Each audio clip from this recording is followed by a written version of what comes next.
So are you ready for the cutest room transformation ever?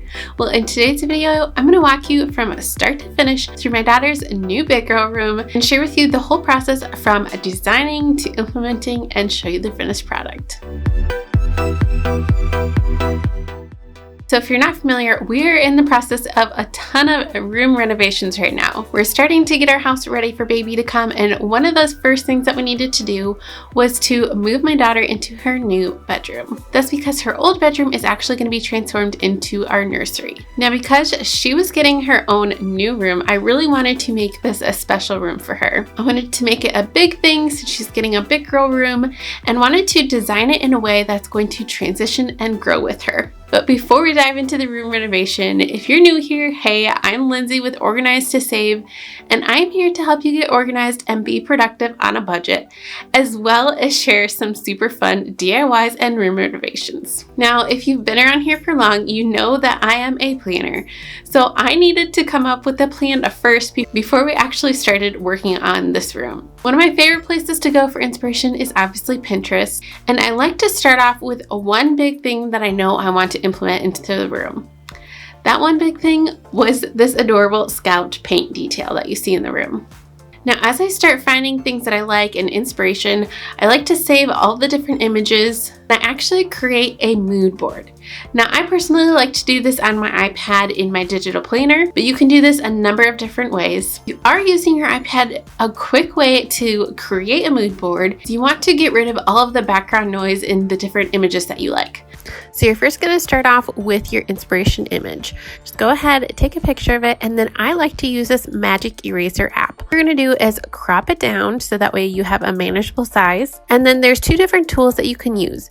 You can use the eraser tool and just simply go around the whole image, or they have this little magic one that if you press in the white space or the background area, it will completely erase it for you. Now, all that you have to do is go ahead and save this out as a high resolution PNG transparent, and then go back into GoodNotes, which is where I'm using, and add it to your mood board. Now you can see that there's no background behind it. You can get a clear picture for what you're looking for. So now, as you have all these things clipped out, you can start plugging them in and creating a layout of how you want the room to look.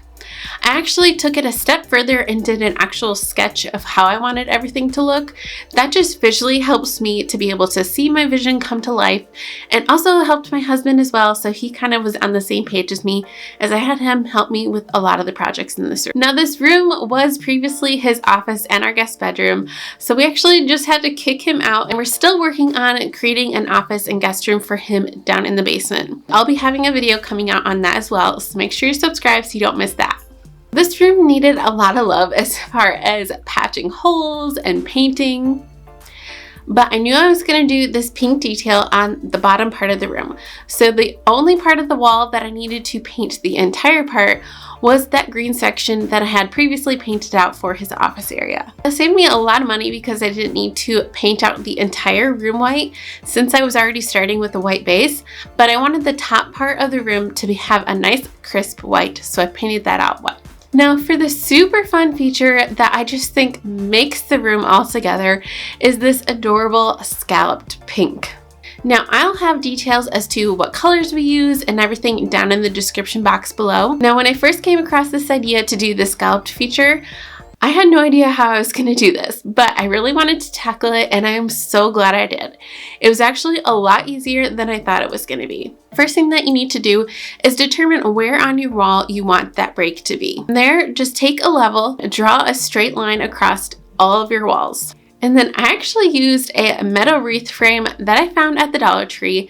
It was the perfect width that I wanted my little scallops to be. All that I did was I took some washi tape and taped off the edges where I wanted that to line up with my line that I drew on the wall. And then from there, it was as simple as trace and repeat. Our house has really dark windows and trim. Now, the windows, I know someday in the future we're going to be replacing them. Don't know exactly when that is, but I didn't want to spend the time and the energy painting them all out right now. But I did want to paint out the trim on the closet and actually the trim in the back of my daughter's door. So painted out the whole lower section part pink, and then I went ahead and took a finer brush and did that scalloped detail. This will obviously take time. I did the white paint one day and then came back the next day to do the pink, but stick with it and it turns out so cute. Now my daughter's closet, I'm actually doing a whole separate video on how I'm installing and organizing that, so make sure you subscribe so you don't miss that video coming out really soon. One thing that we did install that I was super excited about was a little desk area for my daughter. Now if you haven't seen, I have a whole video on how we set up our at-home classroom, and this is basically the same system that we used in that video. I will have that one linked down below if you want to go check out how to install this desk. But it's a simple rail and bracket system, and we just got shelves that fit perfectly in this little nook area. Now the reason behind why I wanted to do a desk in here, even though she has a whole desk in our little classroom area, is because I want this room to function for her as she grows older. And with this bracket system, we can actually adjust the height of it so as she gets taller, we can bring it up. My vision for this desk area is as she gets older, she could even do her hair in here if she wants to, or if she needs some privacy to do some homework in here, she can do that as well. And then the shelving, I really wanted to have a special spot where she can start displaying her own special toys or memento things that really mean a lot to her that's going to be up high away from little hands. Now behind me, I wanted to have a little spot in her room where she could keep a couple of her toys, have a little reading area, and we also needed a spot where we could put like her diffuser and sound machine. Now I found this piece off Amazon, and again, I'll have it all linked down below in the description. It fits the space that I had available perfectly. It's not too deep, so that way when we come into the room, she's got plenty of space, as well as it gives her some extra floor space to play with as well, since it's not a very deep piece. Now we did go ahead and secure this to the wall so that way it won't ever topple over on her. But these fabric baskets are great because it gives her a lot of different cubbies that she can keep all of her special little things. Put her in charge of figuring out what toys she wanted to keep in her room and what needed to go back down to the playroom. And now we know that we can only keep in her room what fits in the bins.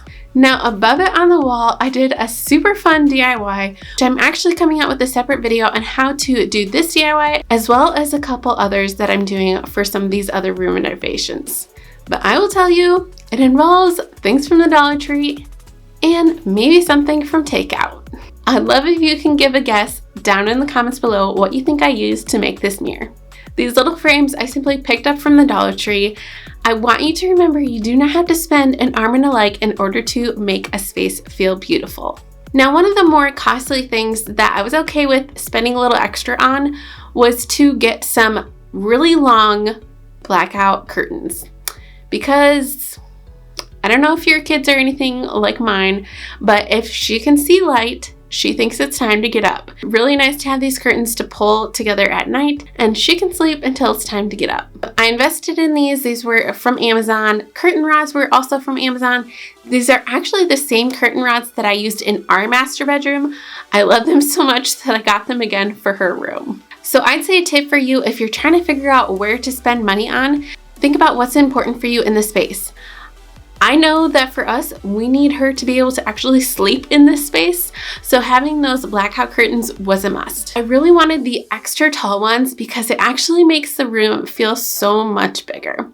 Now this bed we already had in her old room, but I wanted to do something really fun above it. I've had this canopy in her room for years, but we've never been able to find a good spot to use it. We now have it above her bed, and it is so adorable. It really sets off a fun vibe for her room, makes it a little magical, and the pink little pom-poms actually match the wall color perfectly. Now to finish off the room, we did a couple finishing details. I pulled an end table that we previously owned, as well as a lamp, where she can have a space by her bed, so if she ever wants to read in bed in the future, she's got a nice little nightlight that she can use. And I did another super fun DIY, which I will be sharing exactly how I do this in an upcoming video. I love how it brings the wooden bead-in details and just really seems to pull the space together. Now my daughter has her own big girl room, which she has absolutely been loving. Love that she's gonna have a special space of her own, which is gonna help the transition to big sister going a little bit smoother. If you're loving these room renovation videos, make sure to give this video a big thumbs up. And if you missed it, you can check out on your screen right now our master bedroom makeover that we did on a tight budget. We'll see you in the next video.